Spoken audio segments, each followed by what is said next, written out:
Hi hello friends అందరికీ నమస్తే. Welcome back to our channel. నేనైతే ఈరోజు క్యారెట్ ఉప్మా చేశాను. సూజీ రవ్వతో ఉప్మా చేశాను. ఎలా చేశానో చూపిస్తాను. నార్మల్గా అయితే నేను ఉప్మా 2-3 రకాలు చేస్తాను. పచ్చిమిర్చి వేసి, ఉల్లిపాయ ఓన్లీ వేసి, పల్లీలు వేయకుండా అలా ఒకటి చేస్తాను. ఇంకొకసారి మామూలుగా ఓన్లీ ఎండుమిర్చితోని డ్రై ఉప్మా చేస్తాను. అంటే బోరు కొట్టకుండా, ఉప్మా ఎక్కువ నచ్చదు కదా, సో ఇంకా అలా బోరు కొట్టకుండా ఒక్కొక్కసారి ఒక్కొక్కలాగా చేస్తాను. ఇంకా ఎందుకు ఆలస్యం, ఈసారి క్యారెట్ ఉప్మా ఎలా చేశానో చూద్దాం రండి. యాక్చువల్గా అయితే నేను ముందుగానే పచ్చిమిర్చి, క్యారెట్, ఉల్లిపాయ ముక్కలు అండ్ కరివేపాకు ఇవన్నీ ముందుగానే కట్ చేసి పెట్టేసుకున్నాను. ఆయిల్ పెట్టేసుకొని ఆయిల్లో జీలకర్ర, ఆవాలు, పచ్చిమిర్చి వేసేసి మంచిగా ఫ్రై చేసిన తర్వాత, ఫ్రై అయిన తర్వాత పల్లీలు వేసాను. పల్లీలు ఫ్రై అయిన తర్వాత ఆనియన్ ముక్కలు అయితే వేసేసాను. ఆనియన్ ముక్కలు ఫ్రై అయిన తర్వాత లాస్ట్లో అయితే క్యారెట్ ముక్కలు వేసాను.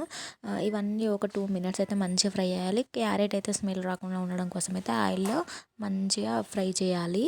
అలా ఫ్రై అయిన తర్వాతనే రవ్వ పోసుకోవాలి. నేను ఇక్కడనైతే 3 గ్లాసెస్ రవ్వ అయితే తీసుకున్నానండి.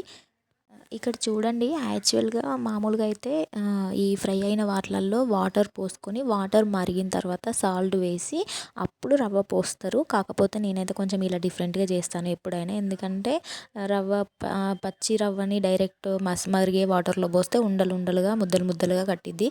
సో నేను అందుకని అయితే ఈ రవ్వని ఫస్ట్ ఈ ఫ్రై చేసుకున్న వాటిల్లోనే రవ్వ పోసి, రవ్వను కూడా వాటితో పాటు ఫ్రై చేసి, సాల్ట్ అండ్ కొత్తిమీర కూడా లాస్ట్లో ఉప్మా అంతా అయిపోయినాక కాకుండా ఈ రవ్వ ఫ్రై చేసేటప్పుడే లాస్ట్లో కొత్తిమీర వేసేసి ఇది మంచిగా ఫ్రై చేసుకొని పక్కన పెట్టిన తర్వాత, నేను మళ్ళీ పక్కన వేరే వేరే గిన్నెలో వాటర్ అయితే ముందుగానే మరగబెట్టుకున్నాను.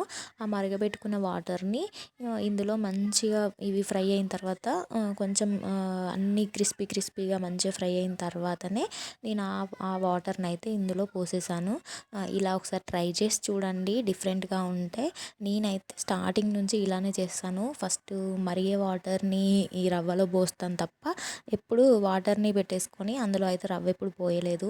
అలా ఉంటే ఉండలుగా వస్తుందని చెప్పేసి అయితే అలా చేయను. ఇలా అయితే చాలా బాగుంటుంది. ఇట్లా పూసగా అంటారు కదా, అదేంటి పొడి పొడిలాడుకుంటూ చేతికి అంటకుండా ఉప్మా అయితే చాలా బాగుంటుంది. సో నాకైతే ఇలానే ఇష్టం నేను చేయడము. సో అందుకనే ఇలా చేశాను. కాకపోతే ఏంటంటే ఈసారి క్యారెట్స్ అయితే కొత్తగా వేసాను. ఎక్కువ క్యారెట్స్ వేస్తే మా పిల్లలు ఉప్మాలో క్యారెట్ తినరని చెప్పేసి క్యారెట్ అయితే వేయను.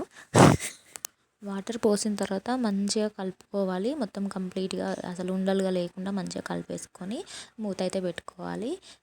ఒకసారి మీరు కూడా ఇలా అయితే ట్రై చేయండి ఫ్రెండ్స్. ఇది నచ్చినట్టయితే మీరు కూడా ఒకసారి నెక్స్ట్ టైం ట్రై చేయండి. చాలా బాగుంటుంది. ఒక 5 మినిట్స్ తర్వాత మూత తీసి చూస్తే మొత్తం అది ఎలా అంటే మొత్తం వాటర్ ఏం లేకుండా మంచిగా అటు డ్రైగా కాకుండా మెత్తగా కాకుండా నాకైతే ఉప్మా అంటే ఇంకా ఫెవికాల్ గుర్తొస్తుంది. ఫెవికాల్లా ఉంటుంది. సో నేను అందుకనే నాకు అది నచ్చదు. అట్లా లూజ్గా ఉంటే నచ్చదు. సో అందుకని ఇలా పొడి పొడిలాడేలాగానైతే ఒక కప్పు రవ్వకి 2 కప్పుల వాటర్ పోసి అయితే ముందుగానే వాటర్ మరగబెట్టేసుకొని పోసుకున్నాను. చూడండి ఎంత సాఫ్ట్గా ఎంత బాగుందో. ఒకసారి ట్రై చేయండి. మా పిల్లలైతే ఇలా చేస్తే అయితే ఇష్టంగా తింటారు. సో ఈరోజైతే ఉప్మాని ఇలా చేశాను. తెలంగాణ స్టైల్లో అని చెప్పాను కదా, తెలంగాణ స్టైల్లో ఇలా చేస్తారు, ఇంకా వేరేలా కూడా చేస్తారు. బట్ ఇదైతే నా స్టైల్ అండి. నా స్టైల్లో నేనైతే ఉప్మాని ఇలానే చేస్తాను.